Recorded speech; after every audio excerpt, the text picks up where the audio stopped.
So, put this in the comments, but do you ever feel joy sometimes? No one knows who you are. Do you ever feel joy when you're with the narcissistic person? Because sometimes we do. A woman spoke with me who had a very narcissistic mother. She had spent a lifetime of being insulted, and then when this woman got older, and she would disengage or distance or not take the bait from her mother. And then her mother, this woman disengaged, would tell her that she was ungrateful, selfish, that she had the same character as her father. The father had been abusive towards the mother, really bad. So to keep the insults and the guilt, to sort of keep that from coming at her, the woman would actually often give in to the mother and would often find herself getting more and more sick in every way. She wasn't sleeping, she wasn't feeling well, she was feeling sick, she was developing all kinds of physical ailments, she was becoming more isolated, and the more time she spent with her mother also was getting more apathetic. She was just getting sick from spending time with her mother. This woman was very clear about her mother's patterns. The patterns had been there all of this woman's entire life.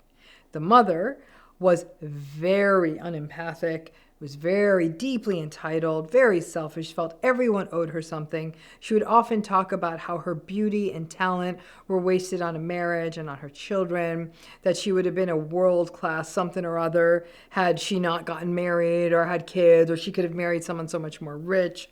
The mother needed constant praise, and the woman who spoke with me said it was often embarrassing to spend time or be with her mother in public when she was younger, because her mother would dress in a way to attract attention, sometimes inappropriate to the situation, and then she would drink up the compliments, almost pretty much demand the compliments.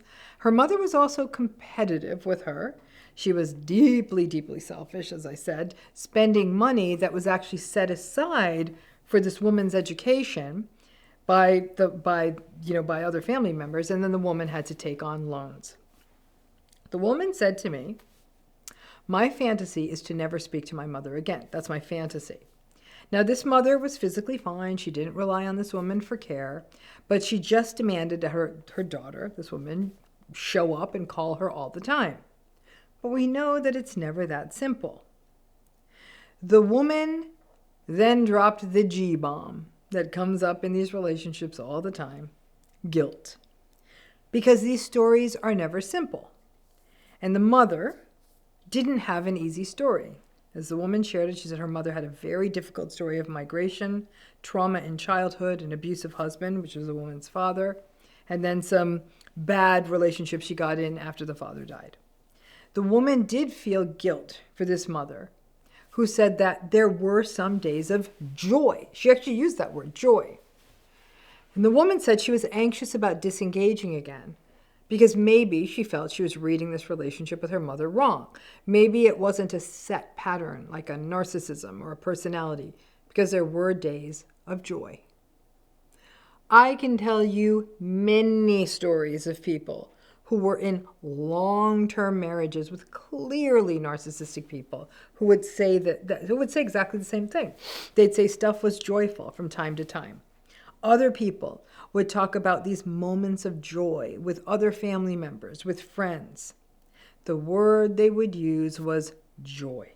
And that's a big word. It's not just fun or silly laughter or excitement or just a good time. It's joy. And joy is something we feel inside of us. It's defined as a feeling of great pleasure or great happiness. And while true joy can actually be our salvation, once we start feeling it again, outside of this relationship, inside of this relationship, it can be tough when we associate joy with the narcissistic relationship. Now, as I dug deeper with this woman, I learned something. Because she literally said that at times she had so much joy with her mother. She'd experienced such a feeling of joy, she would feel tears come to her eyes. And that didn't happen in her other relationships. She thought that it would be a mistake to walk away from a relationship that gave her so much joy from time to time. So we dug deeper, as I do. And what we found was that there were these moments of joy were not actually joyful moments. For example, they weren't doing something together. They weren't witnessing a beautiful sunset with a rainbow on top. They weren't at a beautiful concert where the music and the setting were so gorgeous and they enjoyed it so much that they were filled with joy. It wasn't deep, giddy, childlike, make your sides hurt laughter. It wasn't the shared experience of just togetherness. No. It wasn't even as though her mother was experiencing anything even close to a state of rapture alongside her mother. What we found out was that this joy would come simply when her mother didn't do bad things, didn't say bad things, didn't manipulate her, didn't gaslight her, didn't say things to her to evoke guilt. She didn't lie. She didn't compare her to her siblings or to her father. She didn't mock her. It was when she got through an entire visit with her mother, entire call, and it was not abusive. We recognized together, me and this woman, that for her joy was simply the absence of pain. To which I'm like, damn, that is a low bar. And folks, that is not joy. I mean, I don't get to name your emotions, but someone not psychologically abusing you or guilting you or leaving you in despair, that's not joy. But for this woman who acknowledged that the trauma-bonded stuff for her obviously had not completely faded where her mother was concerned, that there was a tiny vestige of hope that was always present for her, that maybe as her mother got older or possibly would mellow, that maybe it could get better, or that maybe she herself, the woman, was the problem and could try harder. But if these joy moments were real, then the woman would not have to make the painful decision of whether she should keep interacting with her mother or not. So now here's the rub, and it relates back to good old cognitive dissonance. Remember the sour grapes of it all? Just generally think about when we feel tense, right? When we're tense, our fists are a little squinched up, our shoulders are tense, our gut is clenched. That does not feel good. And then when something comes along to release that tension, it feels really good. For example, let's say like you're worried about the tax bill and then you get a letter in the mail that says you don't actually owe the big back tax bill, or that you get the transcript that says your grades were not failing, or the email or the call that tells you that you did get the job, or the doctor calling you about an ambiguous blood test and saying, whoa, it's nothing serious. Cognitive dissonance is far more profound than physical tension, because cognitive dissonance is this internal tension we feel when psychologically the pieces of our life don't fit as they should. That's my mother. She tells me I'm stupid. And instead of having to believe my mom is not a nice lady, which brought up tension and fear for that woman as a child, cognitive dissonance would have the child leaning into, well, maybe I'm stupid and I'm not able to see that mom's great. The tension relieves where the relationship is concerned.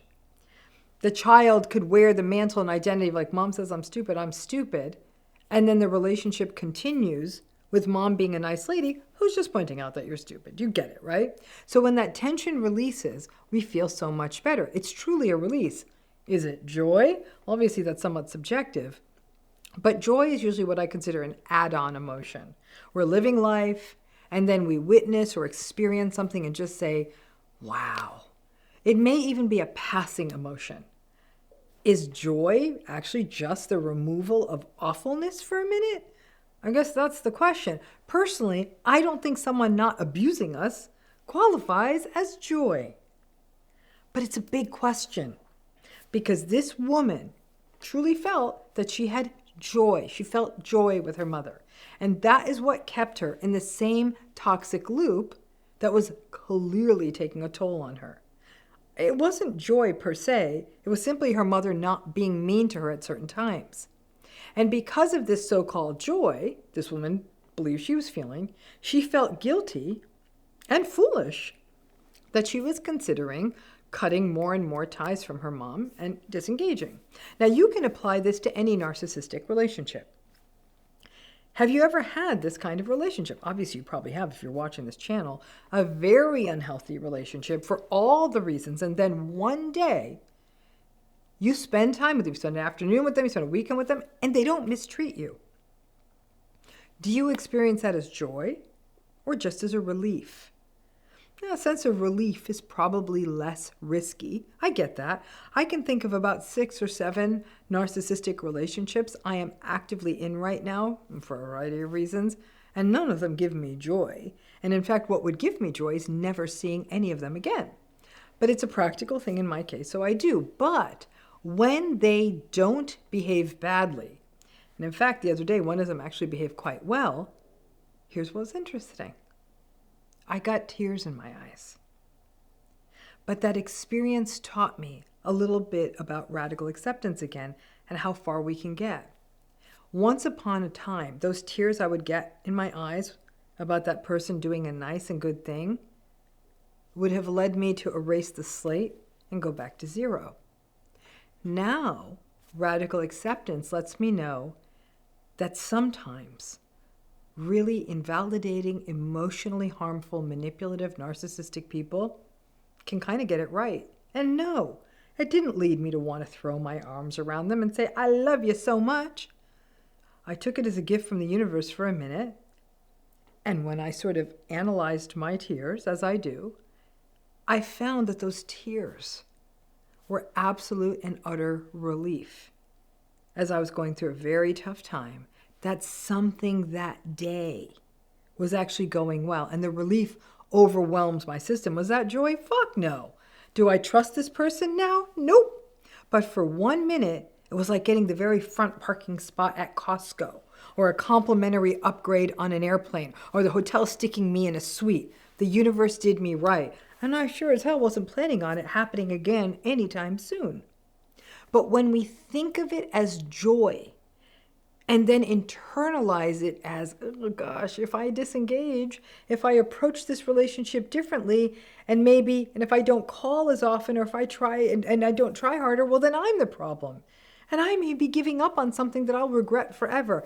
That's when misnaming this relief as joy, that cycle can get problematic. Because here's where it gets interesting. Going back to the woman with the mother, right?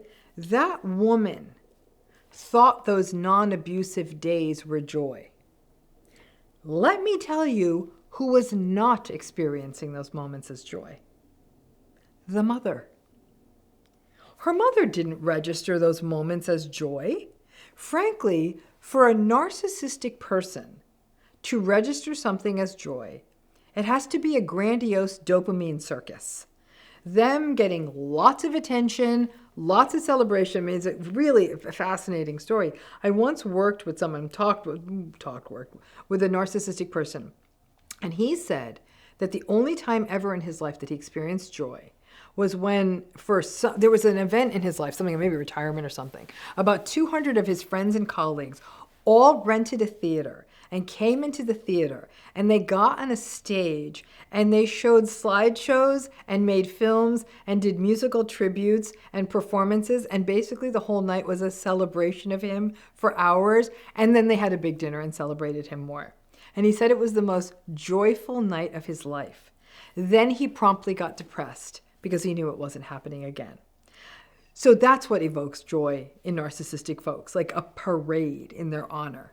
An entire night devoted to people saying nice things to them and doing things for them and putting them on a pedestal and doing tributes to them. It's actually kind of weird, right? But anything less, and narcissistic people feel empty. And instead of him feeling gratitude that he even had one night in his life like this, he just crashed and thought, oh no, this isn't going to happen again. Also remember that narcissistic people do not think that they are abusing you. They really don't. They think that they are perfectly nice to you. So that day when they're actually not mean to you and maybe are nice, that's not joy to them. It was just a day to them. I guess good timing for you, but such a relief for you that bang, you think it's joy. I often liken the experience of people in narcissistic relationships to something that you might know it's called found object art, which ironically is my favorite form of art to look at. It's basically when people find junk or stuff that people threw away, old mechanical parts, old car parts, broken dishes, old silverware, old buttons, old suitcases, old fabric, and they turn it into art. I love it so much. I think it's so beautiful and clever. And if I had the time, I would try it myself, but I'm not very creative. And I remember we'd sometimes did it in art class as a kid, and I loved doing it, right? But every single person who is navigating a narcissistic relationship is a found object artist. We take pieces of junk and broken shit and junkyard stuff, and we attempt to turn it into something beautiful.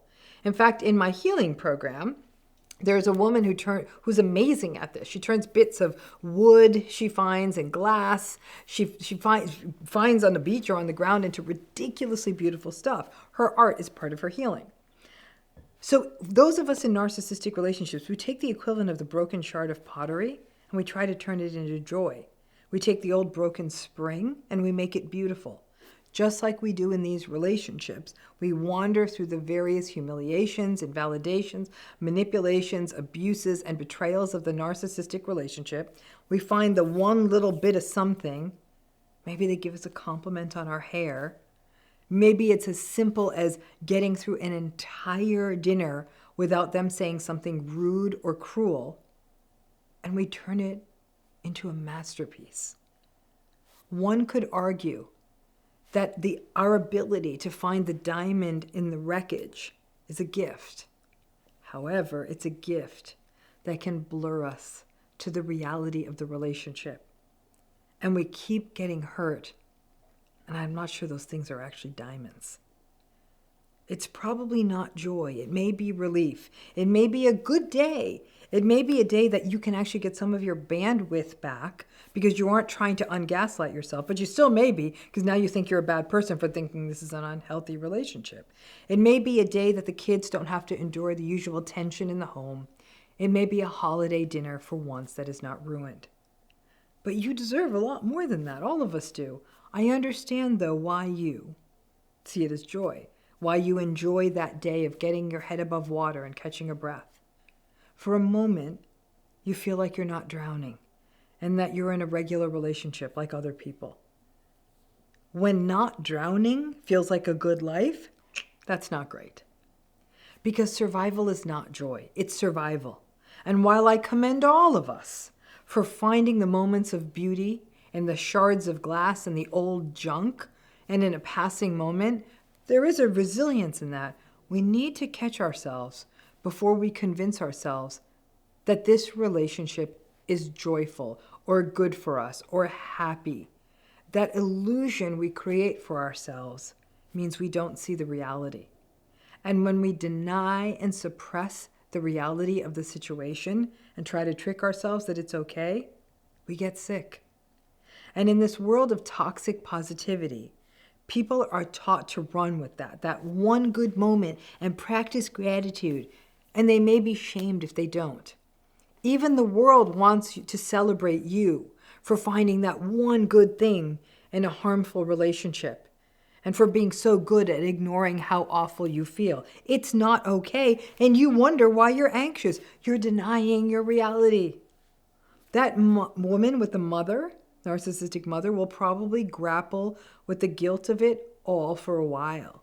But she hopefully learns the difference between joy and a momentary relief.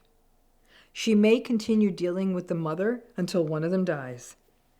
But hopefully, if she's the one who's left standing, with more realistic expectations and less guilt, while she's alive or had passed. And my wish for all of you is periods of real joy, and not stolen moments of less tension that you have to turn into joy to avoid feeling guilty and to leave yourself believing that you're the problem and that this relationship works. I still love found object art, but I have to tell you, since I've been doing this work, I definitely look at it differently. Hope that's helpful, and thanks again.